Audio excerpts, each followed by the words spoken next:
datang di Kampus Pejuang Pendidik Pejuang. Universitas Veteran Bank Nusantara merupakan institusi pendidikan tinggi yang memiliki motivasi untuk mencetak lulusan yang mandiri, unggul, profesional, berkarakter, dan memiliki nilai-nilai kejuangan.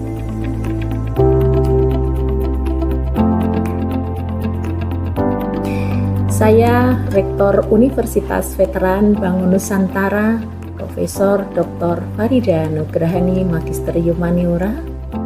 Misi Universitas Veteran Bank Nusantara adalah terwujudnya universitas yang unggul, berkarakter, mandiri, dan memiliki nilai-nilai kejuangan.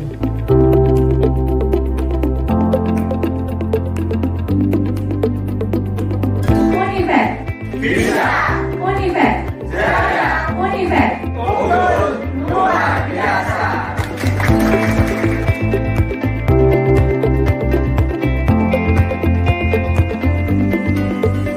Kampus Universitas Veteran Bank Nusantara terdiri dari 6 fakultas unggulan dan 1 program pasca sarjana. Univet Bantara memiliki peringkat ke-97 antar perguruan tinggi se-Indonesia, dilansir melalui website EduRank.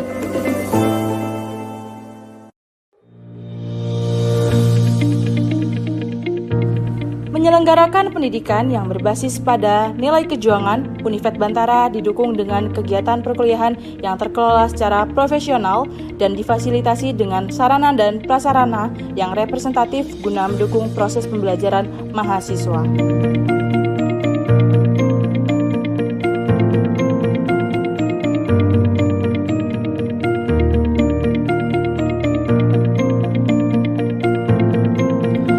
Univet Bantara secara intens melaksanakan penelitian guna menunjang pengembangan iptek dan sosial budaya sekaligus sebagai wadah untuk memberikan kompetensi serta keahlian khusus untuk mahasiswa dalam menyongsong masa depan yang penuh dengan tantangan.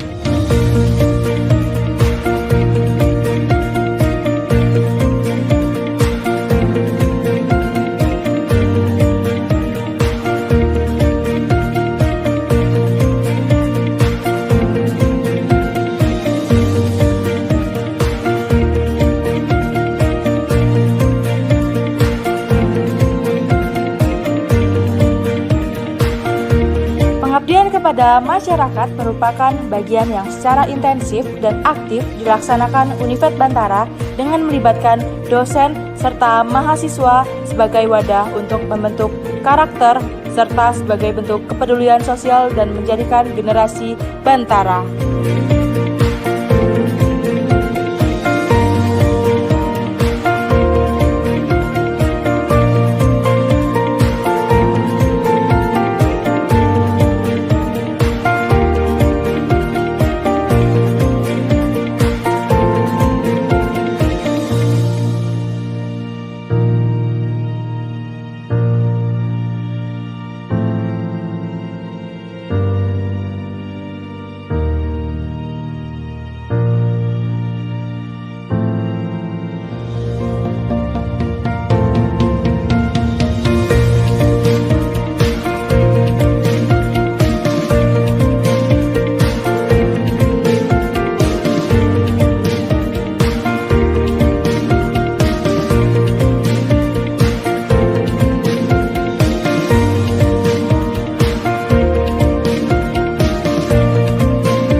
Assalamualaikum warahmatullahi wabarakatuh. Perkenalkan, nama saya Lasmita Wardani dengan NIM 2422520055, mahasiswa PPG Calon Guru Gelombang 2 tahun 2024, Program Studi Pendidikan Guru Sekolah Dasar Universitas Veteran Bangun Nusantara Sukoharjo. Di sini saya akan mempresentasikan seminar pendidikan profesi guru, refleksi pembelajaran, dan desain inovasi pembelajaran. Sebelumnya, saya akan memaparkan materi presentasi. Ada 8 daftar isi. Yang pertama, identifikasi diri. Yang kedua, review pengalaman belajar. Yang ketiga, refleksi pembelajaran bermakna. Kemudian yang keempat, analisis artefak pembelajaran pilihan. Yang kelima, desain inovasi pembelajaran. Yang keenam, rencana tindak lanjut. Yang ketujuh, produk luaran yang dihasilkan. Dan yang terakhir adalah makna guru sebelum dan sesudah PPG. Materi yang pertama, identifikasi diri. Visi pribadi saya untuk pendidikan Indonesia. Visi saya terhadap pendidikan yang ada di Indonesia adalah mampu menciptakan lingkungan belajar yang nyaman untuk peserta didik dan mampu memaksimalkan potensi yang dimiliki oleh peserta didik. Selain memaksimalkan dalam presentasi akademis, saya meyakini bahwa pendidikan juga membentuk karakter peserta didik, keterampilan, dan pemahaman yang mendalam tentang nilai-nilai kemanusiaan.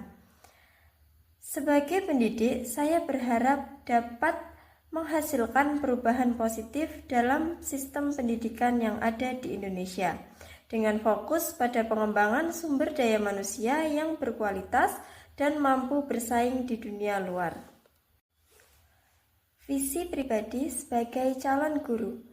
Visi pribadi saya sebagai calon guru profesional adalah mampu menciptakan lingkungan belajar yang nyaman untuk peserta didik yang sesuai dengan latar belakang yang dimiliki, mendukung seluruh perkembangan yang ada dalam peserta didik, menjadi teladan yang baik untuk peserta didik.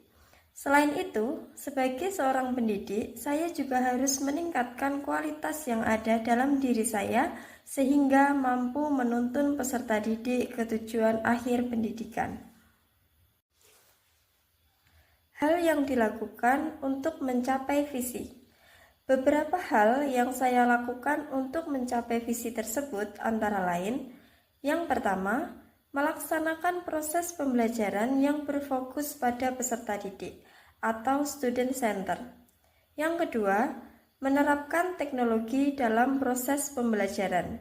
Yang ketiga, menerapkan strategi yang sesuai dengan materi pembelajaran.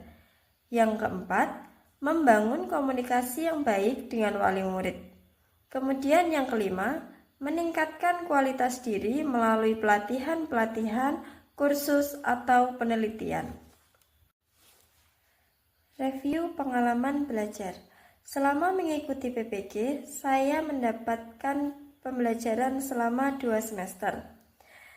Pembelajaran semester 1 antara lain ada filosofi pendidikan Indonesia, pemahaman tentang peserta didik dan pembelajarannya, prinsip pengajaran dan asesmen 1, PPL 1, pembelajaran berdiferensiasi, perspektif sosiokultural dalam pendidikan di Indonesia, dan yang terakhir pencegahan dan penanganan kekerasan seksual. Kemudian di semester 2, saya mendapat pembelajaran sosial emosional, prinsip pengajaran dan asesmen 2, proyek kepemimpinan, PPL 2, computational thinking, dan yang terakhir seminar pendidikan profesi guru. Pengalaman belajar saya selama mengikuti PPG, saya menjadi mengerti bahwa guru harus memberikan semaksimal mungkin peserta didik untuk mengembangkan potensi dan kemampuan yang dimilikinya. Pendidikan yang diterapkan haruslah sesuai dengan kodrat alam dan kodrat zaman peserta didik. Pendidikan harusnya memberikan ruang untuk anak bangsa berkembang dan mengembangkan dirinya, memberikan rasa aman serta nyaman bagi peserta didik. Adapun tantangan yang dihadapi adalah motivasi belajar peserta didik yang beragam, ada yang tinggi dan juga minat belajar yang masih rendah. Solusinya adalah dengan menciptakan pembelajaran yang menyenangkan, aman, nyaman bagi peserta didik. Tantangan yang selanjutnya adalah keragaman budaya, etnis, dan suku. Solusinya adalah menjadikan pendidikan sebagai sarana mengenalkan budaya dan tidak adanya diskriminasi atau pengucilan terhadap suatu budaya tertentu. Prinsip pengajaran dan asesmen yang efektif. Pengalaman belajar yang berguna dan menarik, yaitu mempelajari bagaimana seorang guru dapat menciptakan sebuah pembelajaran yang aman, nyaman, dan efektif bagi peserta didik dengan menggunakan pendekatan culturally responsive teaching atau yang biasa kita sebut CRT.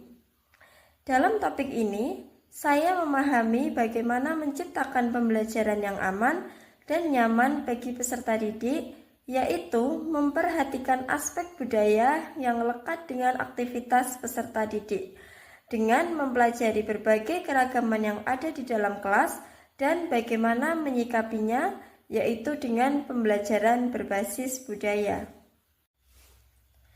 Ada beberapa hal yang mendukung prinsip pengajaran dan asesmen yang efektif, yaitu prinsip understanding by design dalam perencana pembelajaran dan asesmen. Kemudian, asesmen sebagai alat untuk mengetahui kebutuhan belajar perkembangan dan pencapaian hasil belajar peserta didik. Telaah kesesuaian pembelajaran dan asesmen sesuai dengan pendekatan teaching at the right level. Kemudian, rancangan pembelajaran dan asesmen menggunakan pendekatan culturally responsive teaching. Rancangan pembelajaran dan asesmen menggunakan pendekatan culturally responsive teaching. Yang pertama, pembelajaran dan asesmen menggunakan pendekatan culturally responsive teaching menjadi sangat penting mengingat negara Indonesia yang mempunyai keragaman budaya. Yang kedua, mempertimbangkan latar belakang budaya agar guru mempunyai rasa empati terhadap karakteristik peserta didik. Yang ketiga, membantu peserta didik untuk lebih memahami pembelajaran secara kontekstual pada kehidupan sehari-harinya.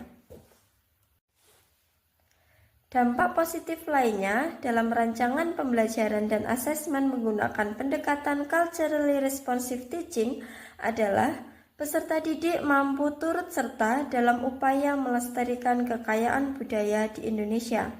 Yang kedua, memahami kaitan karakteristik materi, karakteristik muatan budaya, latar belakang budaya peserta didik dengan ketuntasan belajar sangat penting supaya guru dapat melakukan penyesuaian rancangan pembelajaran dan asesmen. Kemudian, dalam review pengalaman belajar, apa yang terjadi dalam proses pembelajaran, saya merancang dan melaksanakan pembelajaran yang efektif untuk mencapai tujuan pembelajaran dengan menggunakan pendekatan yang mewujudkan pembelajaran berpihak pada peserta didik. Dan juga, asesmen digunakan untuk mengevaluasi pemahaman peserta didik dan memastikan bahwa tujuan pembelajaran telah tercapai. Mengapa hal tersebut dapat terjadi? Pada topik ini dituntut untuk dapat merancang asesmen untuk mengukur pengetahuan peserta didik serta merancang pembelajaran dengan menggunakan pendekatan tertentu dengan memperhatikan karakteristik peserta didik dan pembelajaran yang berpihak pada peserta didik. Refleksi pembelajaran bermakna. Dalam refleksi pembelajaran bermakna ini, saya menggunakan prinsip pembelajaran dan asesmen 2. Semua topik pada mata kuliah prinsip pembelajaran dan asesmen 2 menarik dan berguna karena saya belajar lebih lanjut lagi tentang asesmen dan pembelajaran. Pada prinsip pembelajaran dan asesmen 2 ini, terdapat 3 topik yang saling berkaitan serta membawa manfaat dalam menunjang kemampuan saya menjadi guru yang profesional. Bagi saya, bagian yang paling berkesan adalah ketika menelaah kesesuaian pembelajaran dengan tingkat capaian dan karakteristik peserta didik. Saya belajar bahwa peserta didik mempunyai karakteristik masing-masing atau berbeda satu sama lain. Perbedaan karakteristik ini bisa saja terkait dengan profil, minat, dan kesiapan belajar. Ini berarti bahwa guru tidak semestinya memperlakukan peserta didik dengan perlakuan yang sama, sehingga potensi belajar peserta didik dapat dioptimalkan. Selama proses pembelajaran, saya belajar bagaimana menjadi guru yang menggunakan beragam cara untuk memahamkan informasi atau pengetahuan baru kepada semua peserta didik dalam komunitas ruang kelas yang beragam. Pembelajaran yang memperhatikan kebutuhan belajar peserta didik yang dapat dilakukan dalam aspek materi atau konten, proses pembelajaran, dan produk hasil belajar yang dapat dilakukan dengan pendekatan TARL. Strategi pembelajaran akan dirancang sesuai dengan tingkat capaian peserta didik yang berbeda-beda dalam satu kelas. Pada topik 3, pendekatan culturally responsive teaching pada perencanaan pengajaran dan asesmen, di mana saya belajar bahwa guru perlu merancang kegiatan pembelajaran yang sesuai dengan keberagaman siswa di kelas. Salah satu pendekatan yang dapat digunakan adalah pendekatan CRT.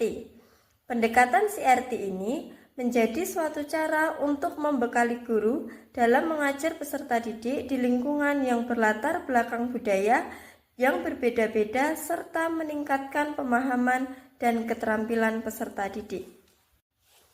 Kemudian, analisis artefak pembelajaran pilihan.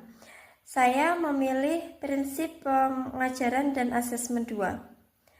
Pada topik 1, yaitu mempelajari pemahaman karakteristik peserta didik melalui asesmen awal.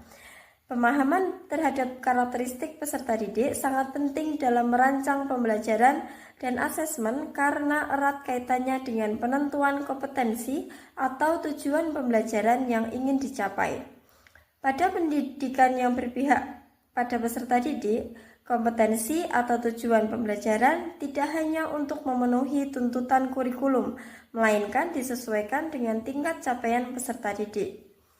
Asesmen awal bertujuan mengetahui karakteristik peserta didik. Sebagai guru, kita akan melakukan asesmen awal untuk bisa memetakan karakteristik peserta didik. Implikasi hal tersebut adalah rancangan pembelajaran dan asesmen kita susun dapat disesuaikan dengan karakteristik peserta didik. Kemudian, prinsip pengajaran dan asesmen 2, topik 2 yaitu teaching at the right level. Pendekatan berbasis teaching at the right level atau TARL merupakan pendekatan pembelajaran yang sangat memperhatikan tingkat capaian, kemampuan, dan karakteristik peserta didik.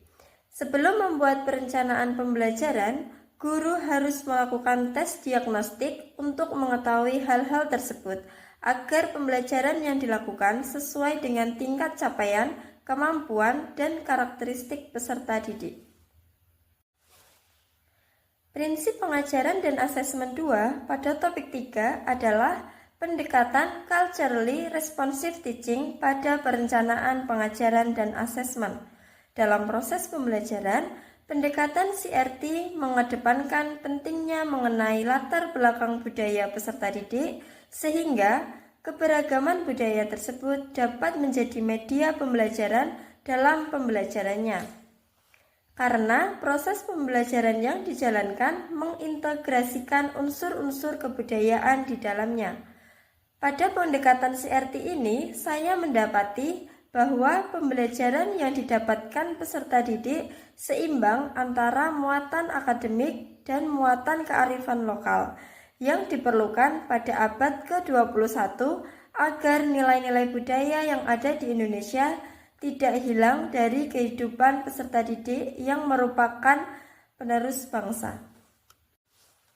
Di sini terdapat topik 3 eksplorasi konsep. Pendekatannya culturally responsive teaching, modelnya PJBL, metode ceramah, tanya jawab, dan diskusi kelompok. Kemudian elemen dan capaian pembelajarannya adalah peserta didik dapat mengidentifikasi, meniru, dan mengembangkan pola gambar atau objek sederhana pada pola bilangan membesar dan mengecil yang melibatkan penjumlahan dan pengurangan pada bilangan cacah sampai 100. Tujuan pembelajarannya, melalui kegiatan membuat anyaman, peserta didik dapat menciptakan karya anyaman yang menerapkan konsep pola bilangan secara tepat. Melalui kegiatan membuat anyaman, peserta didik dapat menganalisis pola bilangan yang terdapat dalam hasil karya anyaman dengan tepat. Melalui kegiatan membuat anyaman, peserta didik dapat memprediksi bilangan yang akan muncul dalam deret pada pola secara tepat. Komponen rancangan pembelajaran. Tujuan pembelajaran mengandung unsur budaya setempat. Model pembelajaran mempertimbangkan latar belakang budaya peserta didik, menggunakan model pembelajaran berbasis proyek.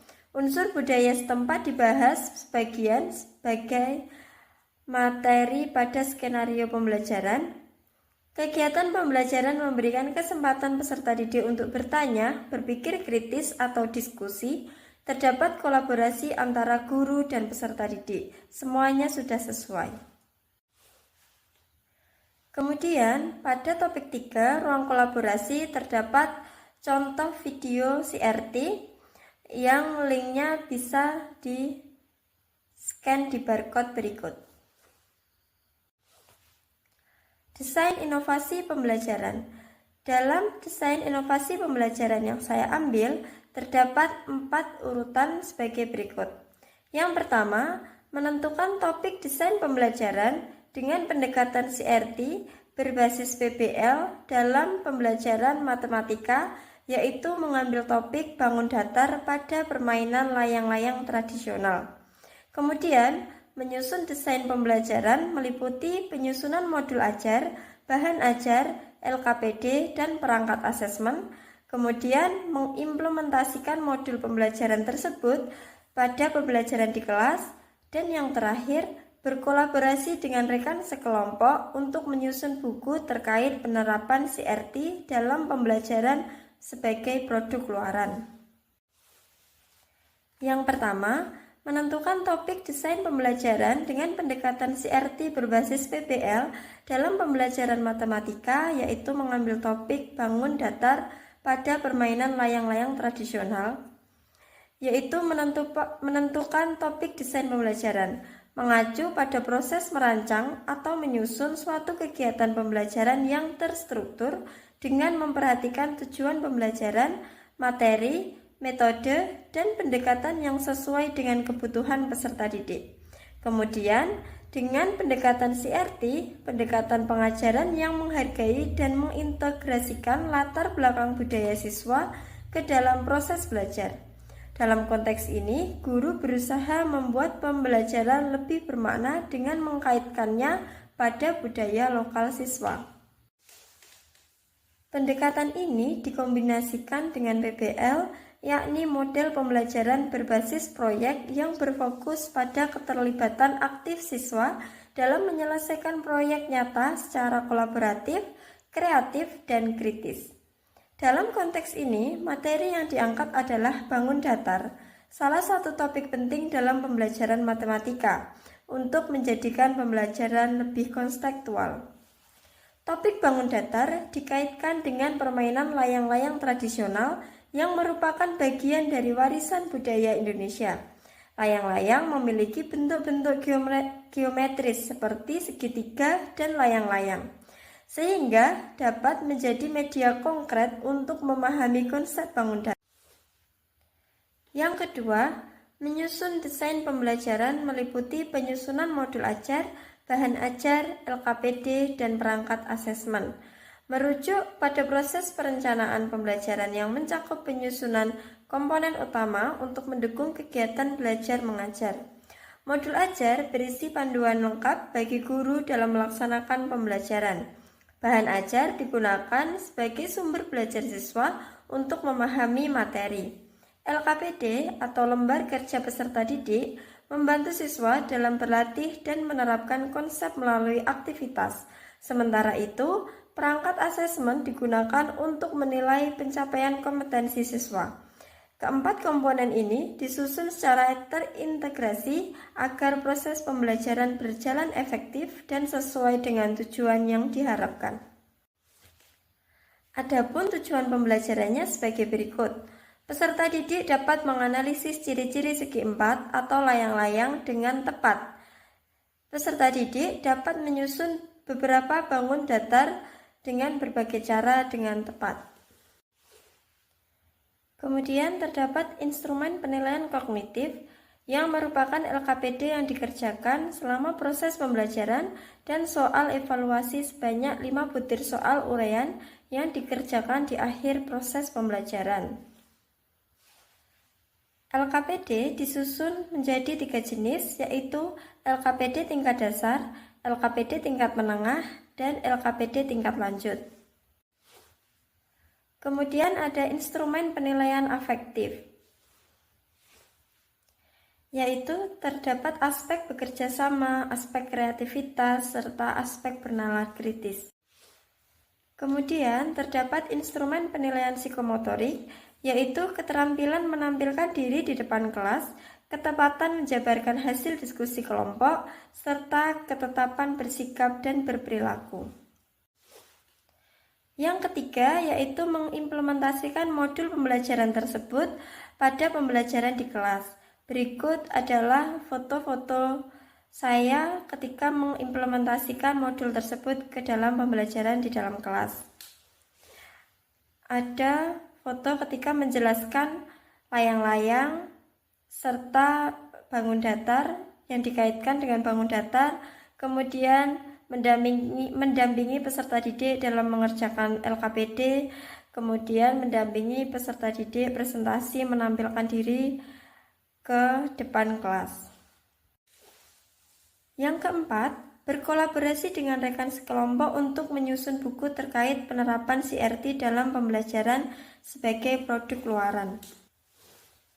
Kami berkolaborasi dengan rekan sekelompok dalam menyusun buku yang membahas penerapan CRT dalam pembelajaran. Buku ini bertujuan memberikan panduan praktis dan teoritis bagi pendidik untuk menerapkan CRT di kelas. Buku tersebut kami beri judul Matematika dan Budaya.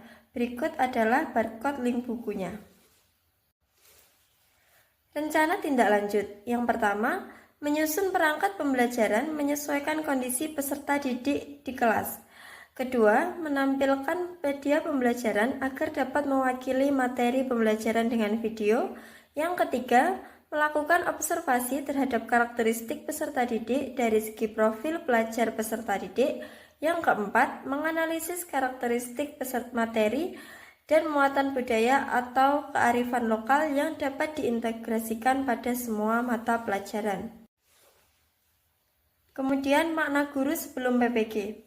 Sebelum mengikuti PPG, seorang guru umumnya memiliki pemahaman dasar tentang tugas mengajar, namun masih terbatas pada aspek teknis dan teoritis.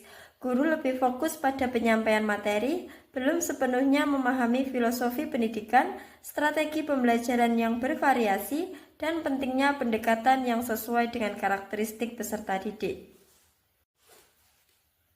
Kemudian, setelah mengikuti PPG, makna guru mengalami pergeseran yang lebih mendalam dan profesional. Guru tidak lagi sekedar menyampaikan materi, tetapi menjadi fasilitator pembelajaran, pembimbing karakter, dan agen perubahan pendidikan.